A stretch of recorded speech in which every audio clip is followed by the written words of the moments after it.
Welcome, everybody. I called the meeting to order, and we went into executive session about an hour ago to discuss the superintendent's mid-year evaluation. And so we've already done the pledge, but welcome everyone to the meeting. And so we'll go to roll call. Oh, you did roll call? Oh, I did roll call. Yeah, I did roll call. Sorry. Yes. Okay. So agenda. So yes. Be it resolved that upon the recommendation of the superintendent of schools, the Board of Education hereby approves the agenda as written. May I have a motion? Second? All those in favor? Aye. Any opposed? All right. So comments from the board president. Just want to say the next meeting of the Haldane Board of Education is going to be a workshop. It's scheduled for Tuesday, December 19th. It will be in this room at 7 o'clock at the middle school, in the middle school, high school library. And the topic is going to be a curriculum and instruction report with a report on state assessments. That report to the board is mandated every year, which is why it's one of our workshop topics. And then just in terms of my comments, I mean, I think the board's really looking forward to these last couple of weeks of the school year before winter starts. I know Ezra as a attendee and John as a parent are going to be at the Honor Society dinner next week. Sorry, not last night, next week. The play is this weekend.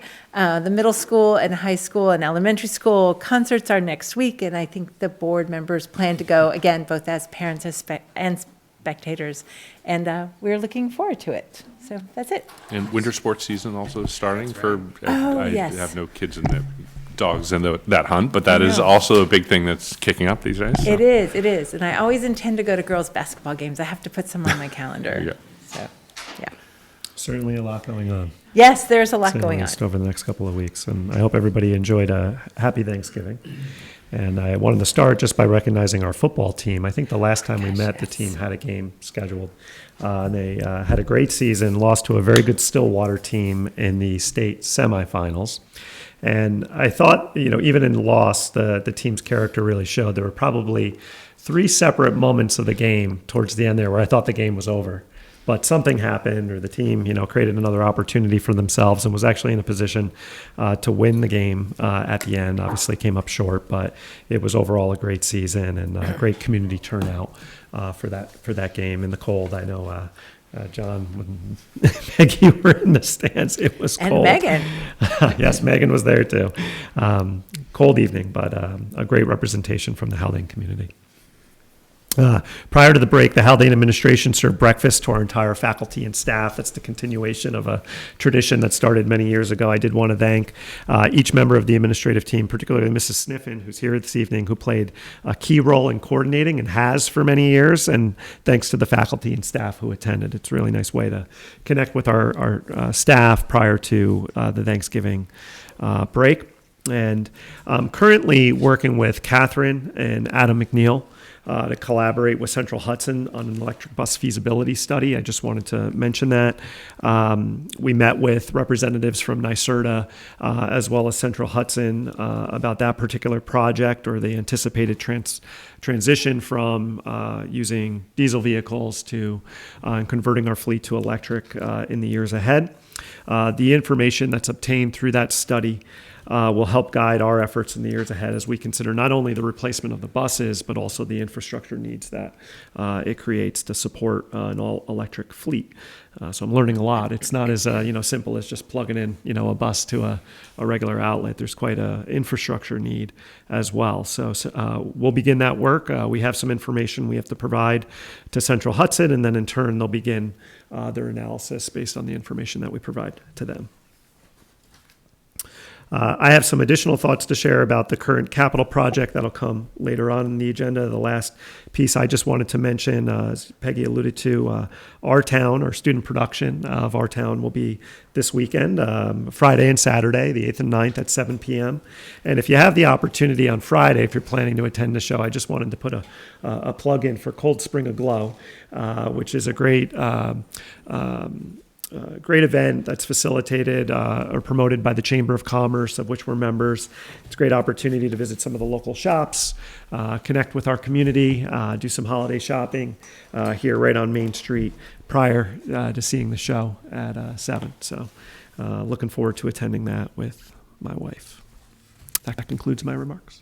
Great, thank you. So given our agenda, the next thing that's up is the first opportunity for communication from the public. So this is opportunity for folks to talk about special presentations, which we don't have tonight, as well as active agenda items on the agenda. So the Haldane Board of Education desires and values input from the entire school community. This first public comment session is reserved for comments on any special presentations or active agenda items. For those who wish to address the board, please sign in and state your name for the record. Please keep your remarks to 3 minutes or less. Disparaging remarks and discussion of district personnel are strongly discouraged. Although we will not engage in dialogue, please know that we're listening. We ask that you also leave your contact information with our district clerk, Megan Shield, so that Dr. Benante or myself can follow up with you promptly. Okay. So actually next are information reports. So what the board has in front of us are information reports for the most recent financial reporting period for us to review before our next business meeting. And now we'll move into consent agenda minutes. May I have a motion, please? So moved. Second. All those in favor? Aye. Any opposed? So next, we all had an opportunity, and the public does as well, the opportunity to look at minutes from 3 of the district committees, so the Code of Conduct, the Wellness Committee, and the district-wide safety team have met recently, and their minutes are on the agenda, available to us and anyone else to look at. Now we'll move into consent agenda financial. May I have a motion, please? So moved. Second. Yes, that's what I was trying to think, what comes next. Yes, is there anything you want to say? I just wanted to speak to item 8 here, which is the shared service agreement for the Committee of Preschool Education with an agreement between us and the Garrison Union Free School District for our special education leadership.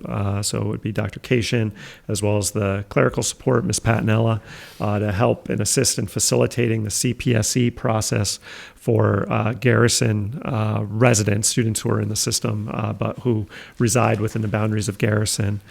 We expect that is approximately 7 students for this year that we would provide partial support for because we're in the middle of the school year, and we expect it to be right around 4 students for next school year. So Garrison had reached out to us, asked if we could provide some level of support. They currently don't have the capacity to provide that level of support. Discussing this with Dr. Cation and Ms. Patinella, they feel that this is something that they could accommodate. It would occur outside of the regular school day, but given the relatively low volume of students or low number of students that are included, that this is something that a service that we could provide to Garrison as a means of support. The agreement is a 1-year agreement. If we find just over time that this is something that becomes unmanageable, there's a notification process in which we can back out of the agreement.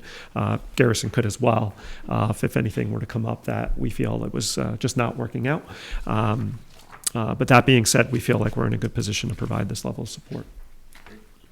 Just a quick question. I read it wrong just because I usually do the double up CSE, CPSE, right? So I realize it's just CPSE. Correct. How are they executing their ongoing CSE commitments? So they have support that they've contracted with to do that. Okay. So they have an individual that they've organized an arrangement with to provide support for that service. But I think that's something that they're examining more broadly, the level of support that they can provide in that area. But this is just specific to CPSE. Okay. I think it's great that we can do this for Garrison, and I really appreciate Dr. Cation's and Ms. Patinella's willingness to support our neighbors in this way. So, all those in favor? Aye. Motion. Any opposed? All right. So next we have consent agenda personnel. May I have a motion, please? So moved. Second? Is there any comment you want to make for this? All those in favor? Aye. Aye. Any opposed? And, okay, unfinished, unfinished business, right? Yes, unfinished business. So many pages, I get lost. All right, so the first thing for us to talk about is the Haldane school budget calendar. May we have the recommended action, please? Be it resolved that upon the recommendation of the Superintendent of Schools, the Board of Education hereby approves the Haldane Central School District 2024-2025 budget calendar as presented. May I have a motion? So moved. Second? Is there anything you want to say about this? All right. I think it Just follows, agenda- I would yeah. just say it follows a very similar process to what we followed in previous years. And actually, I just looked at it a second ago, but really the first presentation to the board then will be in January. Is that Yeah, right? we discuss, I think we have a piece prior to that. Let me just open it I know, up that's about what I was discussing thinking. budget There is parameters something. Oh, okay. at our next At meeting. the next meeting, okay. And just opening conversation regarding that, and if there's any special considerations that the board would like the administration to include as it develops the budget for the following school year. But as you know, there's room for discussion as we go along over the next 2 months, and there's also a lot of variables that are hopefully we begin to, secure the state aid allocation, the governor's budget, and get a better sense for some of the other revenue streams that we're going to have for that school year. So that's something for everybody to come prepared for next time, talking about the parameters we want to give Dr. Benante and Ms. Platt as they're working on developing the budget. All those in favor? Aye. Aye. Any opposed? All right, so now moving into a discussion of the campus master plan. Dr. Yeah, so Benante. I'm going to just use that microphone so the view's not obstructed to the Sure, screen. of course. That's okay. Don't mean to be too formal about this, if you don't mind. Peggy, please.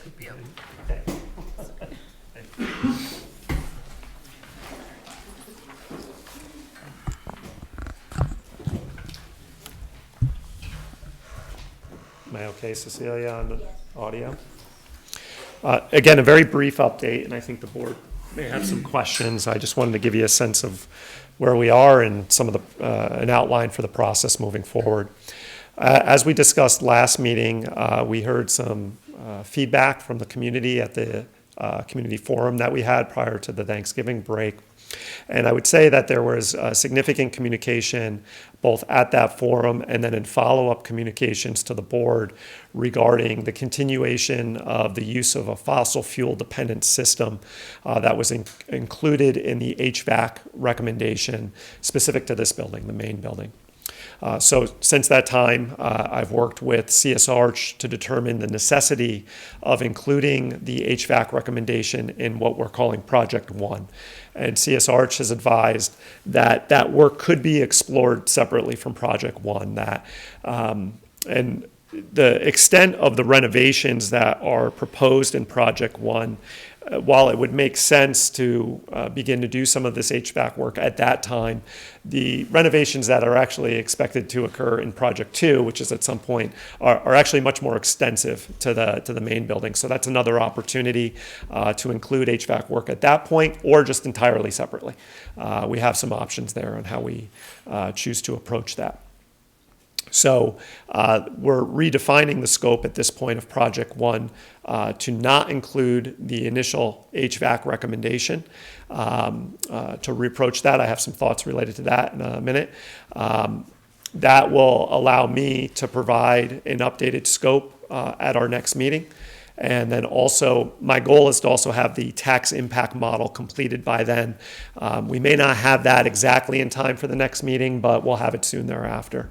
Our fiscal advisors have to work with that. So CS Arch is working to redefine the scope. They'll in turn work with our fiscal advisors. That's where we get the tax impact. So that takes a little bit of coordination between two different entities that are outside of our office. So I hope to have it for the next meeting. It may not have the tax impact. The total project cost will have, but the tax impact is something we need our fiscal advisors to work through. So with respect to the HVAC work, My recommendation would be that we create a separate work group at this time to examine the initial recommendation and any alternative options for heating and cooling in this building. It seems that we know that there's a strong value for examining the environmental impact that our institution has on the community. We've heard feedback that this is a good opportunity to set an example for our students to be good stewards of the environment. And this is something that we're just going to need to take our time with. NYSERDA, who I've been in touch with separate from the buses, different office of NYSERDA, has confirmed that we're eligible for up to 75% reimbursement for the cost of a feasibility study.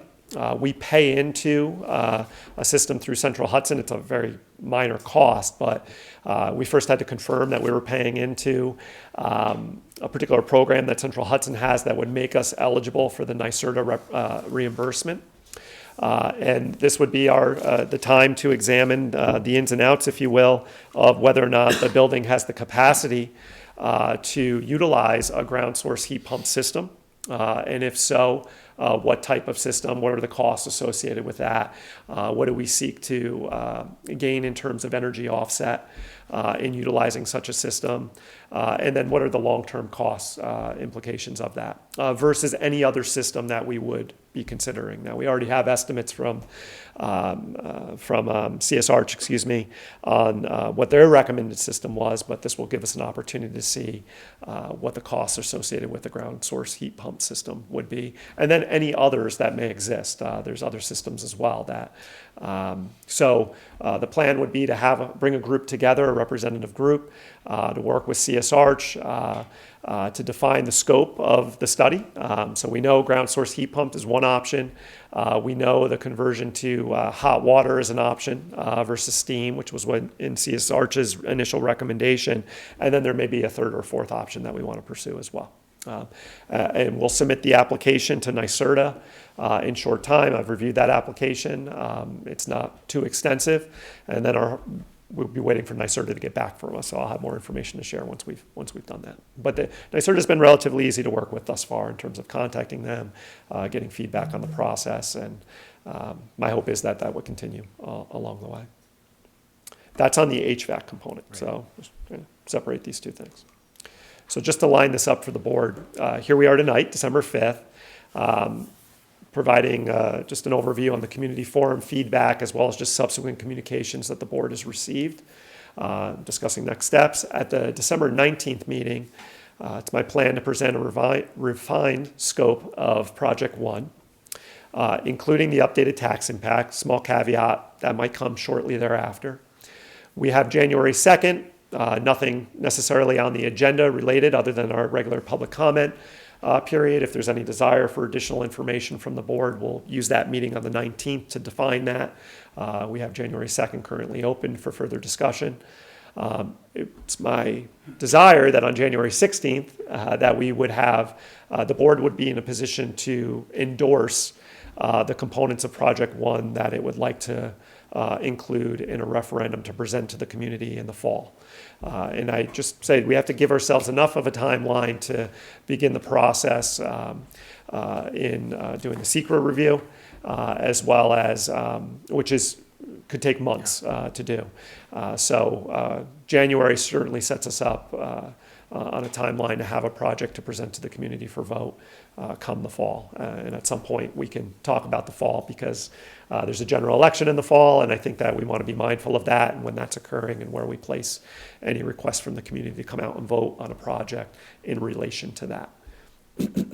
I'm continuing to meet with community members. I had a couple of meetings this week already, and will through next week to discuss the project and to continue to hear feedback. That's just something that we've been doing and are interested in doing.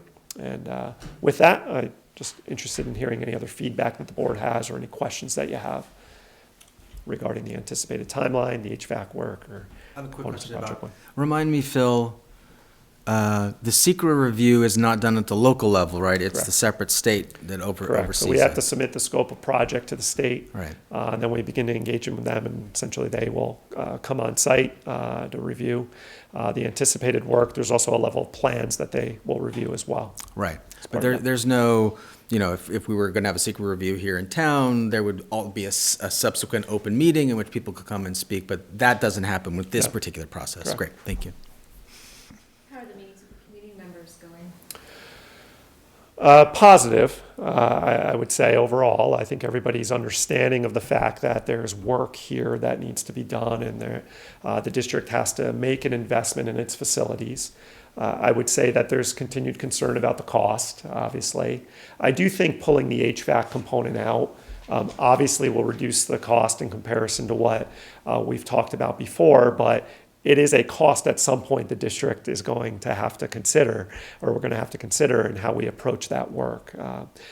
Just working with CS Arch and the board, has heard reports, board members who've been here for some time have heard reports about the piping system in this building, and that we are coming upon a time where we really need to reevaluate that. And again, I think community members are understanding of that. There's a balance there, though, of making sure that we're not only being good fiscal stewards, but we're being good environmental stewards as well. And that's what we're going to spend some more time on looking to resolve.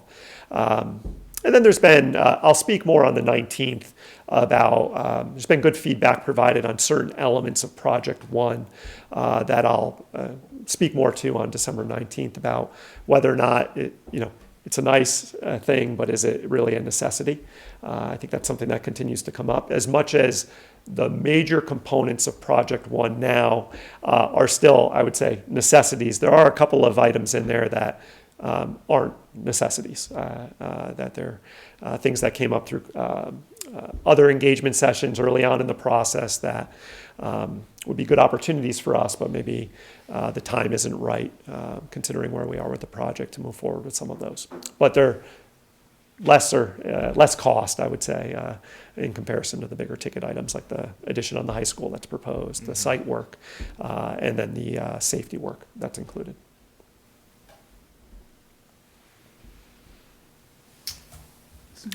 I mean, I think we said this last time, but, I really appreciate the level of engagement from the community at the community forum, the letters that we've received, the willingness of people, to meet with Dr. Benante. I mean, I feel really fortunate that it's a community that, is very well informed and very committed and very, very engaged. So I think we benefit from that.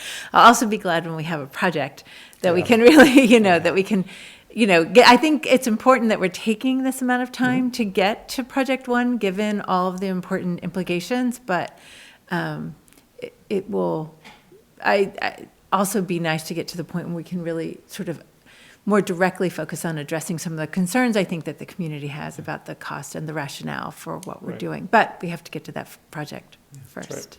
We're almost there. Yeah, I think we are. we're getting closer. I'll say that. Yeah. Shouldn't say we're almost there, but we're getting closer. No, I mean, I think anyway. I think we've engaged in a smart, deliberative process, and again, really appreciate all the engagement we've had. I think it would be useful, I'm just going to speak for myself. I think it certainly useful for me because I keep coming back to this nice major project components of the 3 phases as sort of grounding me in what's where. And I try to align it to the financial pieces because they're for those of you not following along at home, or for those of you who are following along at home, each one of the components in Project One has a price tag to it, basically. So that's really useful. I think if there's any way that, I don't know, that we can combine here's the thing, we're going to add 4 more classrooms and a student, right? It looks like this on the map, because I think we all looked at maps, a variety of things, and for visual learners or for people who really oh, that's that thing, and here was the projected price tag for this, right? That would be a useful page PowerPoint. And you're like, okay, this is phase 1. And you could bucket them in programming, safety, that sort of stuff. And at some point that will ebb or flow, but then that will be the sort of the landmark dot. For me, I'm not, you take it anywhere you want it, but that would be a useful thing for me to understand. Okay, what does this actually mean? Why are we doing this? To your point, some of them are life safety, other types of issues, roof is leaking issues. Some are, we got to move people out of Mabel Merritt, so we got that. And then, what's the relative impact? Because some of them are low impact financially and some are high. So that would be a useful way for me to keep it all in one place mentally and potentially. That's helpful. And I think information. once we get into pre-referendum, Yeah. so the board's committed to a project, we get into a pre-referendum state, right? We're now Yeah. organizing our communications related to the project in a way that people will hear it. Yeah. And that it flows and makes Yeah. sense for Okay. them. Fair. That I think that type of outline is something that will work well for the community. Yeah. For the 19th, we might have some of that That's in fine. place. That's fine. But it's my goal on the 19th as well. I just wanted to make sure I mentioned this. You're jogging something for me. I think it would be helpful for the board, and we plan to share with you, going back to 2000 through 2004, just a bit of a timeline there and a high-level overview of some of the discussion that the community was having at that point when it came to the initial creation of the high school, which there was extensive community dialogue around. And from the time that started, or a project was actually presented, to the time it was the school was built, it was about a 4-year process, and was defeated at one point. The community did not support it. It was scaled down, and eventually the community did support it. But some of the very issues that the district was facing at that particular time are very similar to the issues that we are realizing now. So I think just having a perspective on the history and some of the dynamic that was playing out would be helpful, just for perspective. It's been helpful to me to research that a little bit. And then, as John, you mentioned, discussing each of the components that are included in Project 1 in its revised version, the associated costs, and most importantly, why is this necessary at this point? What does it do? What is the value for our students and for our school community, considering that? I may not have all the visual representations, but I think what you're speaking of is a pretty good outline for how we'll begin to approach on December 19th.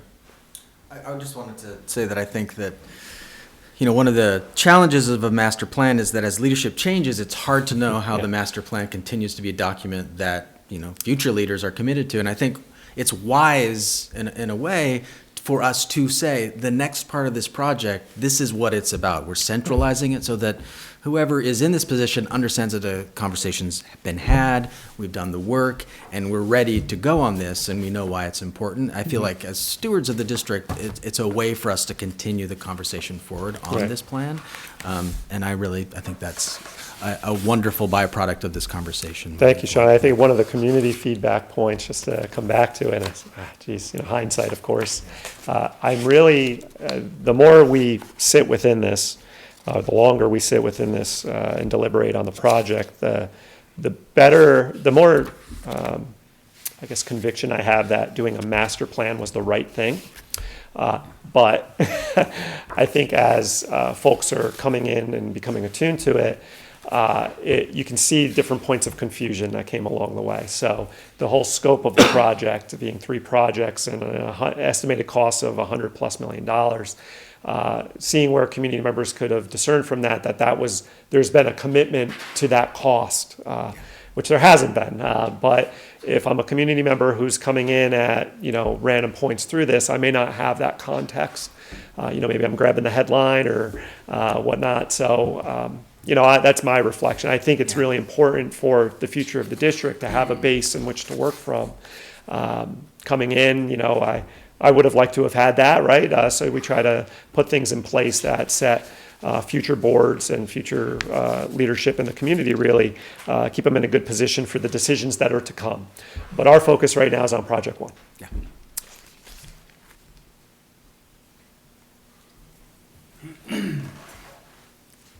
This is great. All right. Looking forward. Thank you. Thank you so much. We'll talk more on the 19th. You're good. This next item is really just to let the public know that the board and the superintendent are in the process of the mid-year evaluation. Every year, the board conducts a mid-year, more informal evaluation, really following the superintendent's guidance when he first joined the district, asking us to focus on the district goals, right? And so just off the top of my head, those are related to reflecting on sort of where we are with our strategic coherence plan, the campus master plan, not surprisingly, the special education audit, pursuing options or possibilities for pre-K. So anyway, if anyone's interested in what the district's goals are for this year, they are on the website. So the board met today, and we'll be meeting with Dr. Benante before our meeting next time as part of this evaluation process, which I think we all find mutually beneficial. So that's what the board was doing tonight before our meeting.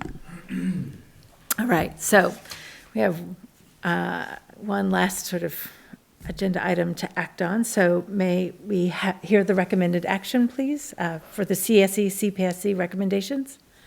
Be it resolved that upon the recommendation of the Superintendent of Schools, the Board of Education hereby approves the recommendations of the Committees on Special Education and Preschool Special Education as presented. May I have a motion? So moved. Second? All those in favor? Aye. Any opposed? All right, so now we're at the second opportunity for communication from the public. So basically, everything I said before still stands. If anybody would like to make a comment, please come up, give us your name, and all the other things. Come up where? Come up, you can write your name right here on this piece of paper that Megan had. Yep. Thank you. I'll start speaking as I write. Oh, I'm going to ask you to wait because we'd like for you to get to the podium and speak into the microphone so that you can be part of the recorded meeting. Thank you. Okay. Oh my God. You can also fill it out afterwards if you like. I just have a very long email. Okay.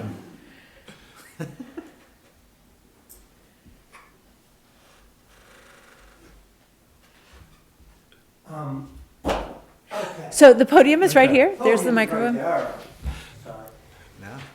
I feel like, And would you mind introducing yeah, yourself? sorry, Yes, I'm thanks. Michael. I'm Michael Robinson. I'm father of Stephen, graduated a couple years ago, and Taya, who is in 9th grade.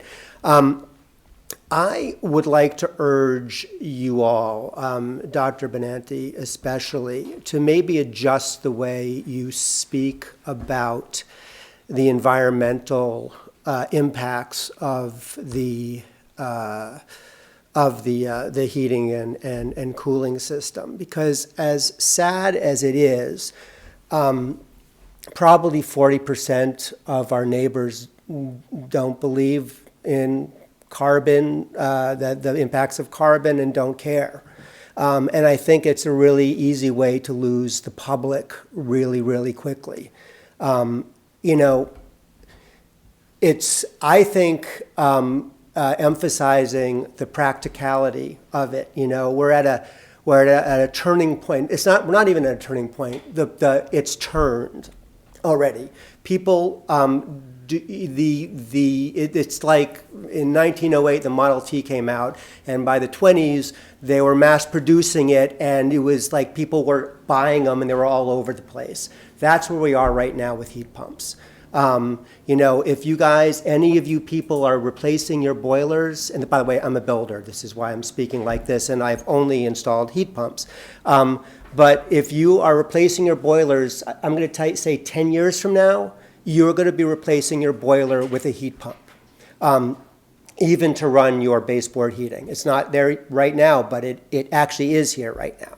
It just isn't in full practice. So I just really think that emphasizing, in order to win over the public, how kids learn better in a comfortable environment, the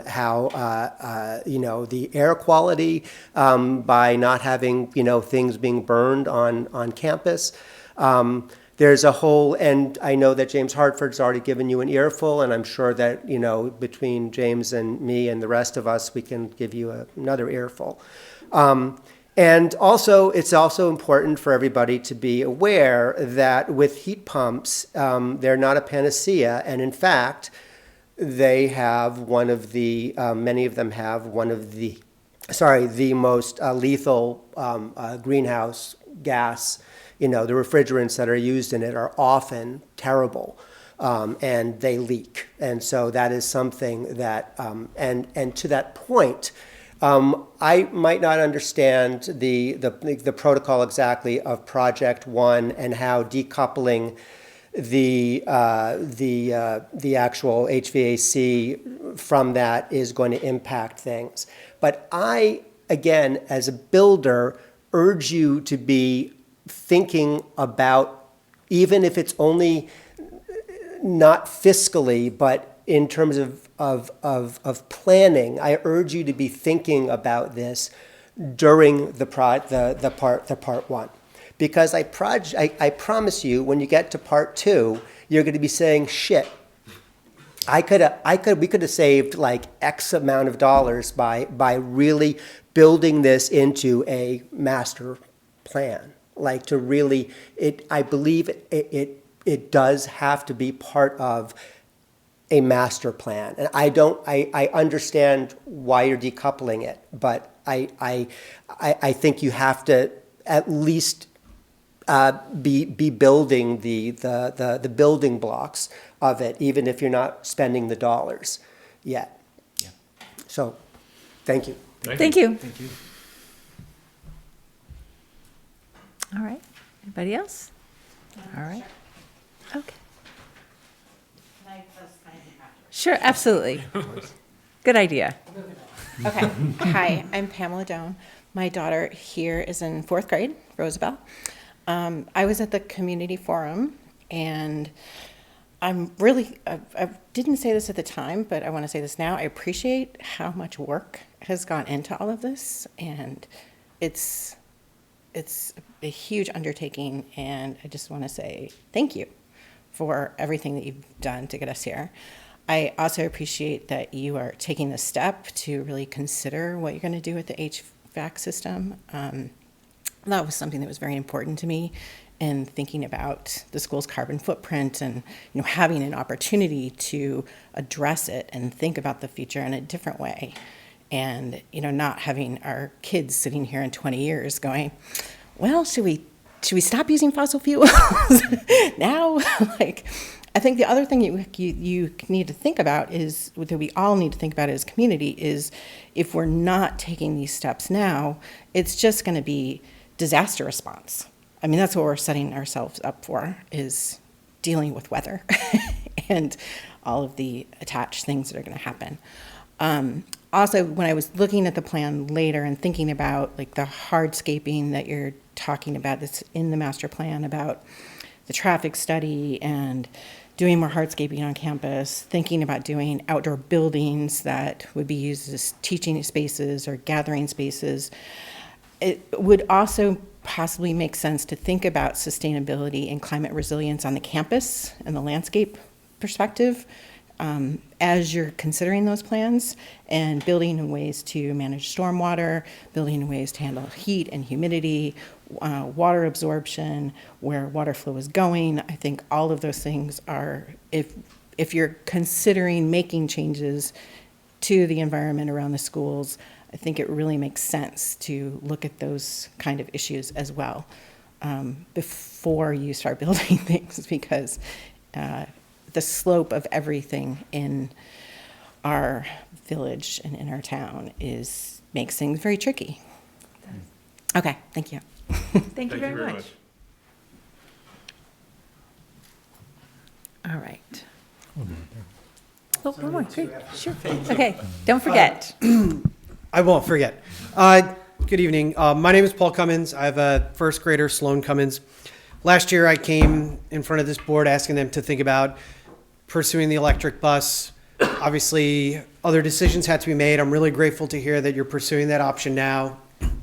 And I'm also grateful to hear about the willingness to consider the climate impact of the HVAC systems, right? So I'm really grateful that that's on the agenda.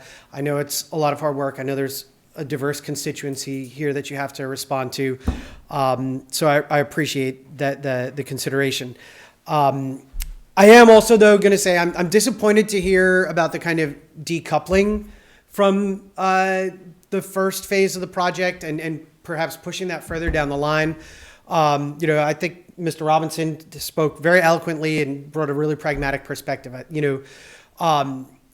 The scientific consensus indicates that we're really, in the next decade going to go to 1.5 degrees centigrade warming. That's a lot, right? We're going to expect more extreme heat. and our students don't perform as well academically in extreme heat. So they need an HVAC system that can keep them comfortable, keep them able to learn, keep them able to perform. But then, right, we're also got a system that if we push it down the line, maybe becomes more expensive, or any of those sorts of things. So I'm disappointed to hear about that. I also, know from talking to colleagues in public health who do work on this that with the incentives from the IRA, that switching to HVAC systems start to pay returns very quickly, right? And this project is about 10 years. The cost savings within 10 years on an HVAC system that runs on, the ground source heat pumps are really significant. So making that decision also is not just one that I think benefits the students from being free from the fossil fuels on campus, but having a comfortable learning environment. It also does represent a large cost savings to the community. And over 25 years, like one report said, it's a $4 million savings to the community, right? So I imagine like a lot of the things that are in the master plan could be potentially paid for with those savings. So I hope that you also consider finding a way to go forward with the HVAC and a green choice, because I think it's valuable for the students, it's valuable for our environment and future students here, right? I think you're responsible to them too, but also financially to the community. So thank you for hearing me out. Yeah, Thank you very much. Thank you.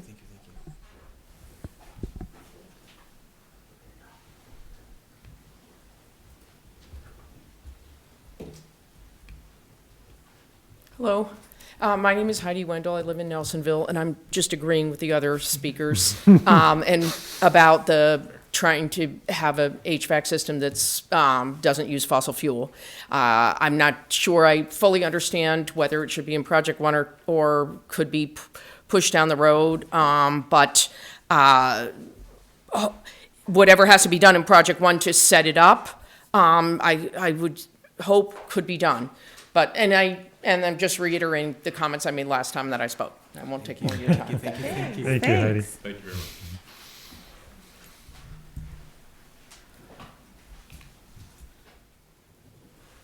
Hello, I'm Martha Upton. I'm the Climate Smart Coordinator for Phillipstown. Really happy to see all of you tonight, and thank you for creating a space over and over again for us to make our feelings and thoughts heard about this very complex and exciting project. I want to thank you for deciding to slow it down a little bit and really explore what clean heating options could look like.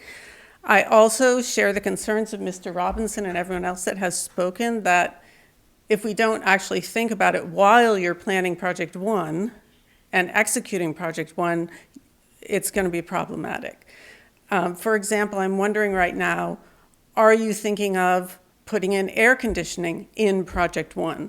Because if you then later put in heat pumps, the air conditioning will be completely unnecessary and you will have wasted a lot of money. So that's the sort of thing I think has to be carefully thought out. And I hope that as you move forward and the working group starts to think deeply about this and the study is conducted, I hope that information will continue to be shared openly with the public so we can really understand what you're doing and thinking and weigh in and help you in whatever way we can going forward.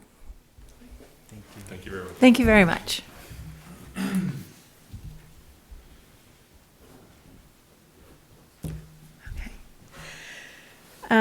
All right, so board reflections. No, we don't.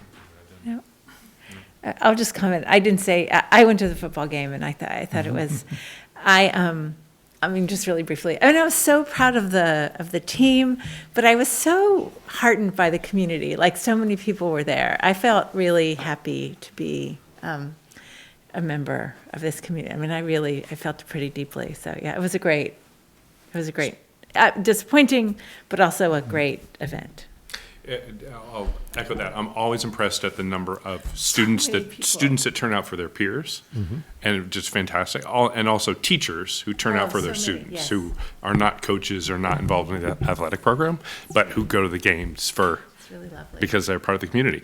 And I fully expect when I go to our town this weekend, I will see the same number of students come out to support their peers, and they do, which is fantastic. So it's a great part of the teachers, environment. Yeah. Dr. Benante, do you have any final thoughts? There's a great photo, by the way. One of the photographers had dumped all their photos from the game in a drive, and there's a picture of the stands.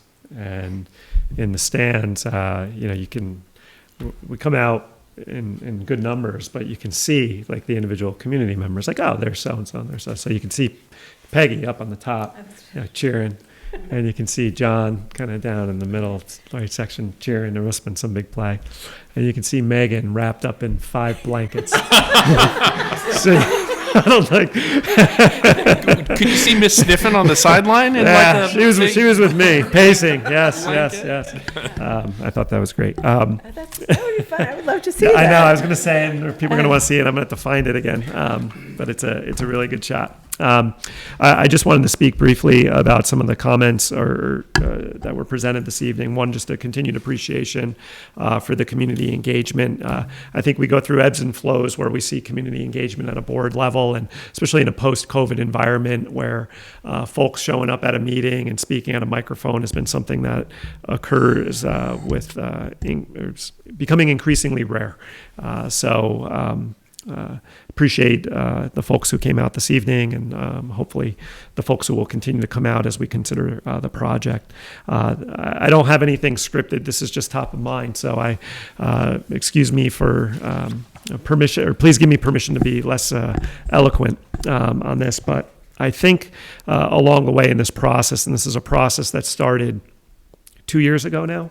I think when we began just conceptualizing the engagement of a firm on a master planning process, surveying, we had a core committee of 25 people or so, many diverse perspectives presented in that room who provided a lot of feedback on which led to the creation of the master plan document. If we've learned anything along the way, it's that process is important. Everything from who's in the room and the time that you're taking to consider different options that may be available, and having the flexibility to be responsive to community feedback that's happened along the way. And I think I feel strongly that we're doing that. Just gently push back a little bit on the decoupling of the system from the primary project. There's been good support for the components of the projects that are included in Project 1.